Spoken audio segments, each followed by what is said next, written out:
colaboradores e colaboradoras, foi uma surpresa muito grande. E tinha que ser surpresa mesmo, porque eu não teria deixado colocar no script, né? Então isso aí tem que pegar de surpresa mesmo, né? Cadê o Denis? Então é uma emoção muito grande aqui pra gente, né? E agradeço muito a gentileza de vocês.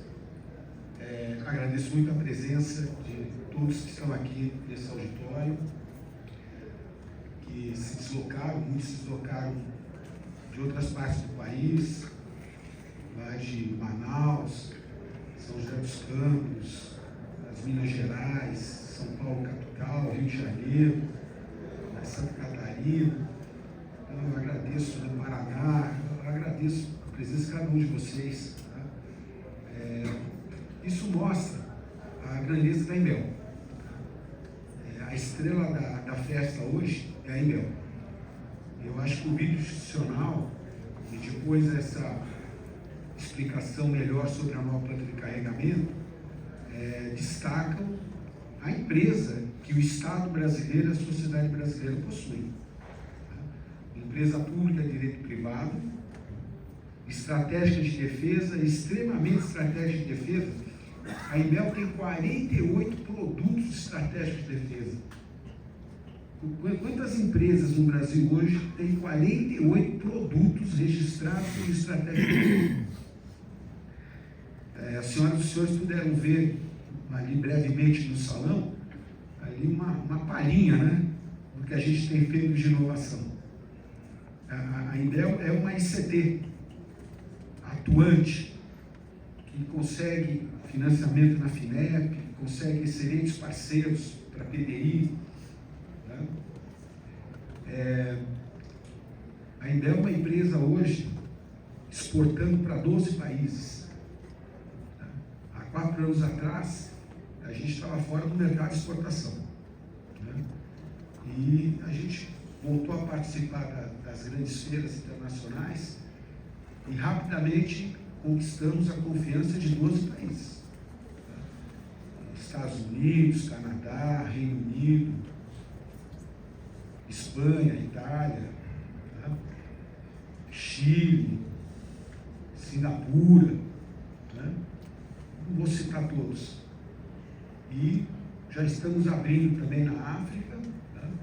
Então a ideia é que em breve estaremos nos 5 continentes. E também fomos buscar parceiros para importações estratégicas, né? Que a gente possa acelerar nosso processo produtivo, nosso lead time, né? Mas o nosso foco realmente é partir para 100% de processos nacionalizados, em todos os componentes produzidos no Brasil.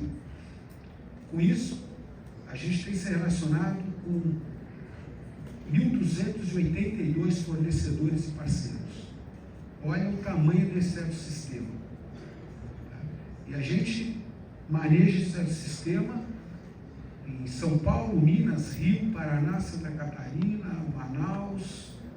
Olha a diversidade disso. Ásia, já tratando do ecossistema de fornecedores, né? E parceiros estratégicos. Nós temos aqui uma representação da União Europeia aqui em Brasília, comentava com eles, que a gente teve a oportunidade agora de estar na Eslováquia, Alemanha, França, tá? Conhecendo o melhor da indústria de defesa daqueles países. Estivemos na feira de defesa em Paris recentemente, tá? Fechando negócios. Tivemos clientes que atravessaram o Canal da Mancha vindo do Reino Unido para firmar contrato. Tá? Essa é a empresa. Tá? E eu não vou seguir aqui o que eu escrevi, vou seguir o improviso, tá? Mas isso tudo tem uma metodologia de trabalho. Tá? Nada aconteceu por acaso. Então nós chegamos na empresa agradecendo o legado que aqueles que nos antecederam nos deixaram. Eu agradeço aqui a presença dos nossos ex-presidentes, ex-diretores, tá? O trabalho dos senhores em momentos muito difíceis, permitiu que a gente recebesse essa empresa em maio de 2022. Se os senhores não tivessem vencido os obstáculos que venceram, e muitos dos senhores venceram obstáculos mais difíceis do que os meus e o deles, tá? Faço uma especial referência ao general Moraes, ali na ponta, né? Não deixou a Imbel morrer lá em 2008, quando ela enfrentou a sua pior crise, que já vinha se arrastando desde a década de 90, tá? E ele conseguiu trazer a Imbel como uma estatal dependente. Ela era não dependente, mas era uma não dependente quebrada, pelas circunstâncias da vida, do mercado, das dificuldades que acontecem, que todas as empresas passam, não é? Mas com sabedoria, de 2008 para cá, a Imbel veio, nas mãos de cada diretoria, saneando os seus problemas. Lá em 2008, uma dívida de mais de 300 milhões de reais, impostos, FGTS, INSS.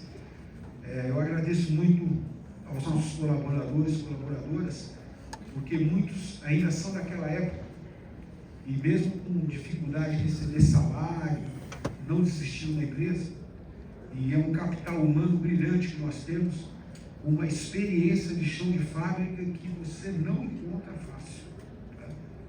Nós temos um time de jovens, um time de meia idade e um time com 35, 40 anos de empresa, que formam um conjunto de energia e conhecimento fantástico.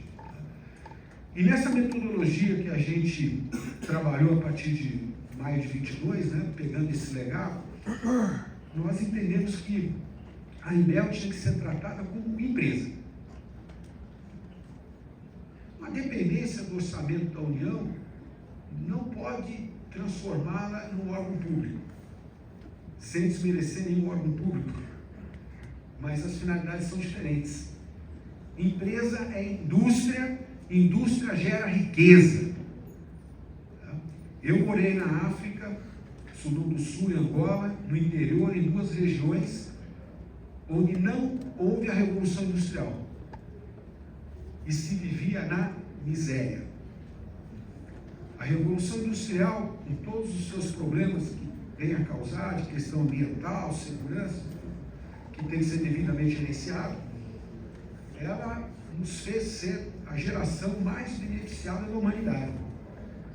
Nenhuma geração encontrou tantas facilidades para viver como a nossa geração tem hoje, de comunicações, de transporte, de energia elétrica e de manufatura. E isso vem tudo da indústria. Tudo que está nesse salão aqui é da indústria. E é apaixonante fazer parte disso. E naquele diagnóstico que nós fizemos lá em 2022, nós entendemos que tínhamos que mostrar aos nossos empregados, nossos colaboradores e colaboradores, o orgulho que a gente tem que ter de fazer parte dessa roda de prosperidade. Mas a gente tinha que reconstruir um pouquinho essa roda, dar uma ajustada melhor nela, né? E aí a gente identificou ali, dentro de uma metodologia de gestão de riscos, que foi o grande foco do nosso trabalho, aumentamos, como diz a minha equipe de riscos, né, a Renata, a Lisboa, aumentamos o apetite ao risco. Então não adianta fazer de conta que ele não existe, tem que ir ao encontro dele. Então, na época a gente mapeava mais ou menos 20 riscos, fomos para mais de 100. Tá? E aí a gente começa a entender onde é que a gente está metido. Né? E a partir daí vimos a questão da obsolescência do parque fabril, obsolescência de produtos, perda de recursos humanos e talentos, questão de gestão ambiental, passivo ambiental, segurança do trabalho, problema da previsibilidade orçamentária, passivo judicial trabalhista para resolver, né? Um mercado nosso muito concentrado no Exército. 4 anos atrás, 90% do nosso faturamento era Exército Brasileiro. Nenhuma empresa pode estar com o seu faturamento concentrado em um cliente. Isso bota um peso muito grande nas costas do cliente. Então se jogava sempre muita responsabilidade nas costas do Exército, tá? E não é justo isso. E você quando esse cliente tiver alguma dificuldade, a dificuldade dele é imediatamente transferida para você. Tá? Então, a partir dessa avaliação de risco, desse diagnóstico, nós criamos um plano de sustentabilidade. Tá? A gente deu um nome bonito para ele. Sustentabilidade econômica, financeira, administrativa, de produção industrial, de sustentabilidade ambiental, segurança do trabalho, redução das causas das ações trabalhistas, tá? Diversidade de mercado, redução de dependência de recursos financeiros do Estado, como reter talentos, tá? E a partir daí vieram os planos operacionais, os planos de ação, e a roda da prosperidade foi construída e começou a girar. Tá? Bom, para resumir, onde é que a gente chegou? Nós chegamos onde a indústria tem chegado.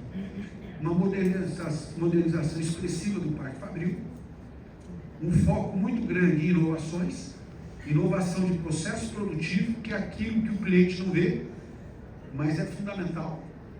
Né? Porque a nitrocelulose, por exemplo, que somos os únicos fabricantes na América Latina, ela estava fabricando mais ou menos, produzindo mais ou menos 20% da capacidade nominal dela.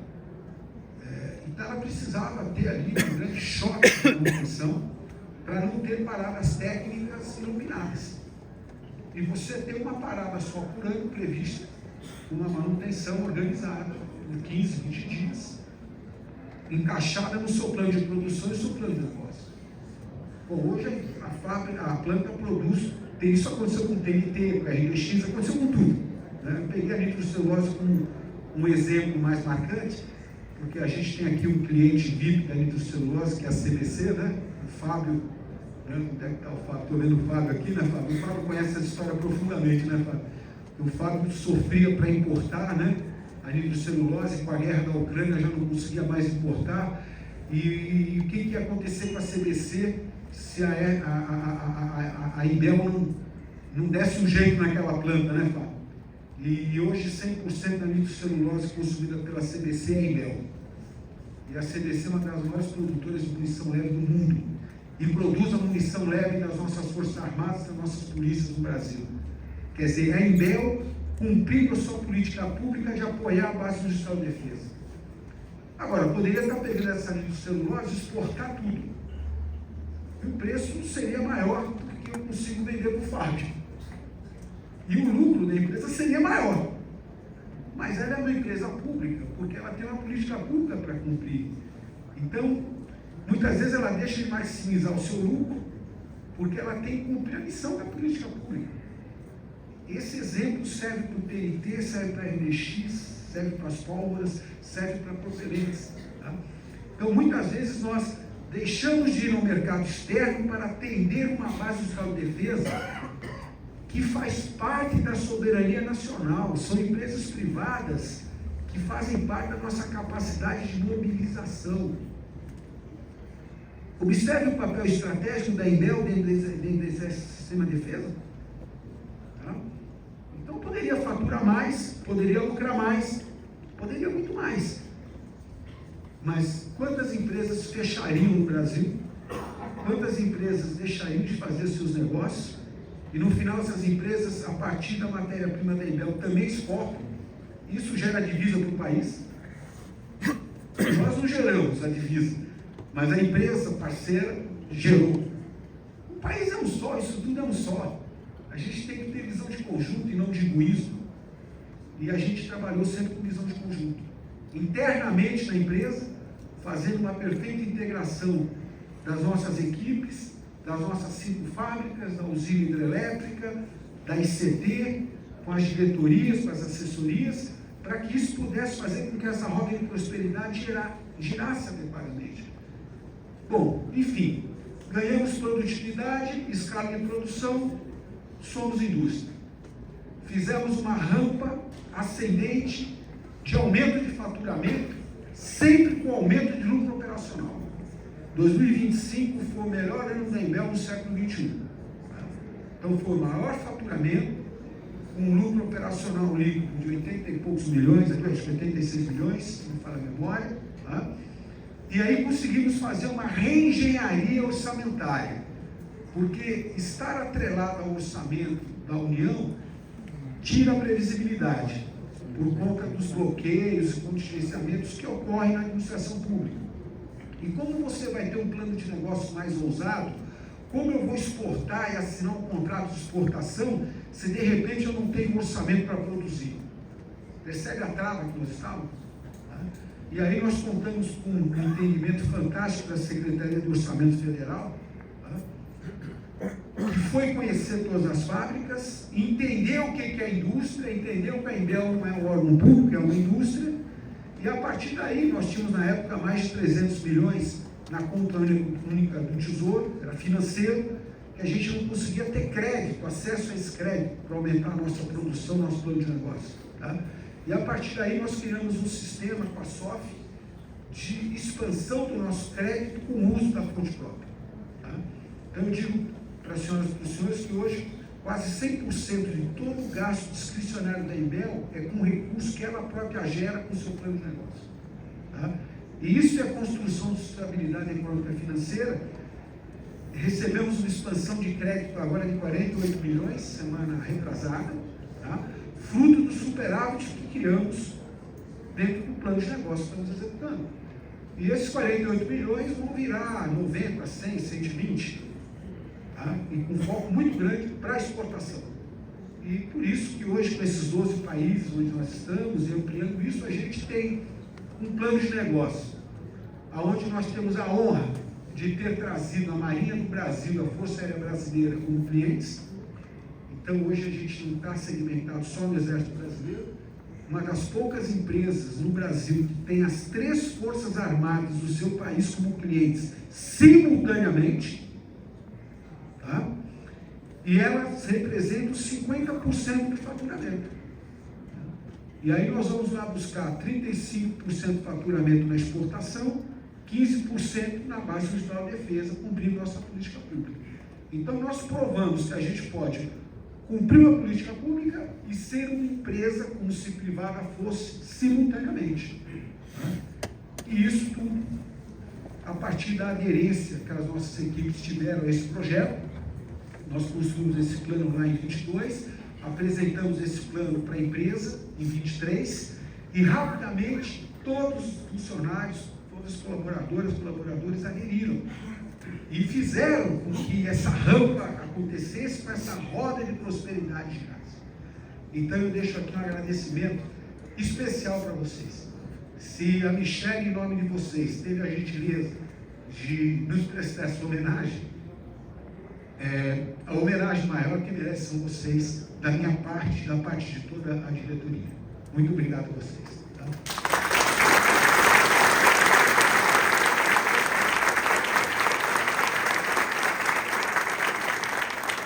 Muito obrigado a todos os clientes e parceiros que confiaram em nós. O ano passado, nós cumprimos 612 contratos. No ano passado, nós tínhamos 612 contratos, cumprimos todos no prazo. Nós não temos um problema de atraso de entrega de produto. Tá? 612 contratos cumpridos rigorosamente. Muito obrigado a todos aqueles que confiaram em nós e que continuem confiando. Tá? Muito obrigado àqueles que estabeleceram parcerias na área de PDI conosco. Tá? O Departamento de Ciência e Tecnologia do Exército, o Centro de Tecnologia do Exército, muito obrigado pela confiança e parceria. Tá? Muito obrigado ao Exército Brasileiro por seguir sendo o nosso principal comprador.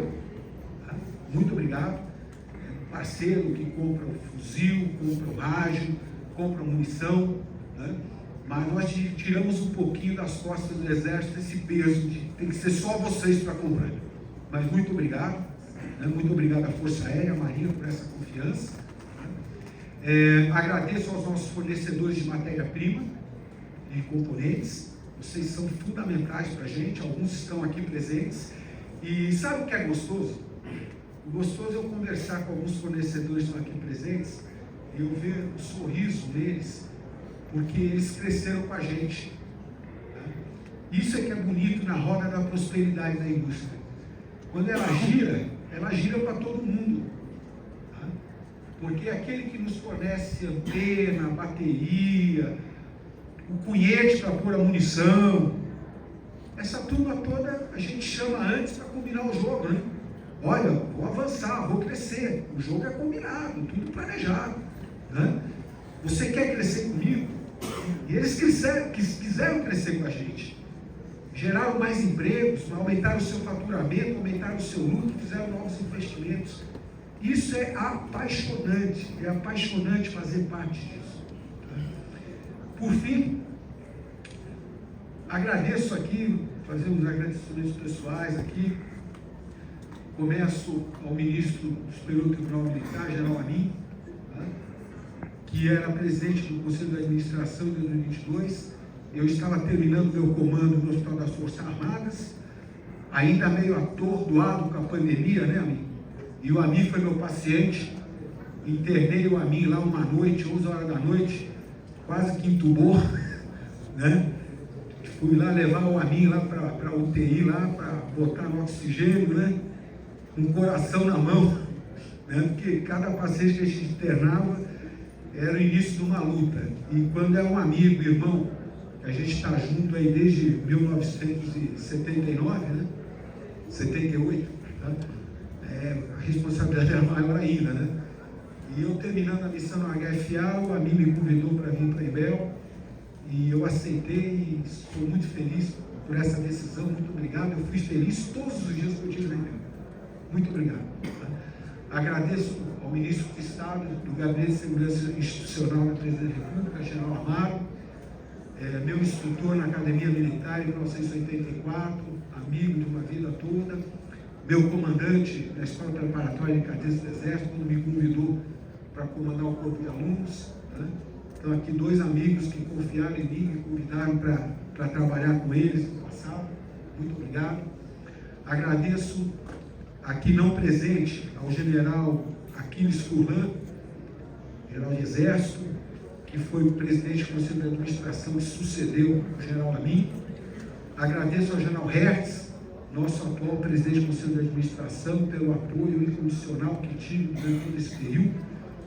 Recebi dos 3 presidentes de conselho e agradeço aqui a cada uma das conselheiras e conselheiros que estão aqui presentes e aqueles que já deixaram o conselho, o Conselho de Administração e o Conselho Fiscal. Um profundo agradecimento. Pessoas que não se conheciam e que de repente se uniram em torno de um bem maior que é a Imbel. Todos entenderam perfeitamente o que é a empresa e o papel da empresa, e com a sua inteligência, tá? Com a sua perspicácia, sempre nos orientaram, nos apoiaram, nos deram retaguarda. Agradeço muito a confiança de cada um de vocês. Tá? Eu agradeço aos membros do Alto Comando do Exército aqui presentes, tá? O general Braganha, o general Vasconcelos, o general Guedon. Muito obrigado pela presença de vocês, amigos de longos anos, né? Sempre nos apoiando, nos dando retaguarda, com a sua sabedoria. Né? Muito obrigado, viu? A presença de vocês é fundamental para quem sai e para quem chega, né? E para a empresa como um todo. Agradeço a presença do general Menandro, o nosso embaixador em Israel, foi meu chefe de assuntos estratégicos do Ministério da Defesa, lá nos idos de 2014, quando eu fui promovido a general. Muito aprendi com ele sobre política externa, né?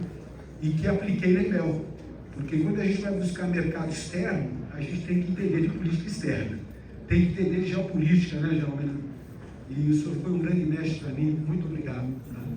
Agradeço aqui a presença de General Stumpf, presidente da Copex, que foi chefe de Estado-Maior do Exército quando eu cheguei, pelas orientações, pelas cobranças, querendo, me chamando ali no Estado-Maior do Exército lá em 2022 e me dizendo: quero mais na Imbel, né? Canhaço, quero mais. E é importante isso, tem que ter aquela pessoa que vem, é o principal cliente, né? E o nosso orçamento está vinculado ao orçamento do Exército. Muito obrigado, General Stumpf. Muito obrigado, General Richard, primeiro colocado da minha turma na MAN, hoje diretor-presidente do CICIPAM, que também foi chefe de Estado-Maior do Exército e muito nos apoiou também nesse período. Já me cobrou menos que o General Stumpf, né? Companheiro de turma, fica mais fácil, né, Richard? Eu também já estava devendo menos, né? Já tinha menos para cobrar. Né? Então, muito obrigado também pela presença do General Richard. Muito obrigado pela presença do nosso secretário de Produtos de Defesa, Brigadeiro Heraldo. um parceiro antigo, na época eu era subchefe de política e estratégia do Ministério da Defesa, já como oficial general em 2019, ele estava no EMAER, né, e a gente trabalhou muito junto, uma pessoa de conciliação, de busca de consenso. Muito obrigado pela sua presença, muito obrigado pela presença de Leonardo, que também foi meu chefe também nessa mesma área de assuntos estratégicos política externa no Ministério da Defesa, lá em 2019 e 20. Muito obrigado, Leonardo, pelos ensinamentos, pela presença. Por fim, agradeço muito a minha família, aqui representada pela minha esposa, Cláudia.